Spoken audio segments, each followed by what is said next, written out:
Gustong-gusto mo magkaroon ng farm pero wala kang sapat na pera. Gamitin mo yung iyong lakas. Gamitin mo yung iyong talento. Maraming paraan para makapagparami ng mga halaman. Kung gulay naman ang iyong tatanim, pwede kang humingi ng libreng binhi sa mga opisina ng Department of Agriculture.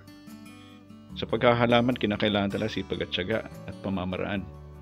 Hindi pwedeng tanim ka lang ng tanim at umaasa ka ng maraming ani. Kinakailangan ng teknolohiya, sapat na kaalaman, pamamaraan, at gabay ng mga marurunong na. Kailangan ay magtanong ka at makipag-usap sa mga batikano ng mga magsasaka. At pwede ka rin mag-research online sa YouTube upang madagdagan ng iyong kaalaman base sa karanasan ng iba. Tandaan, hindi lang basta hilig, kinakailangan ay epektibo ang iyong pamamaraan para maging makabuluhan ang iyong pagpapagod. Maraming salamat.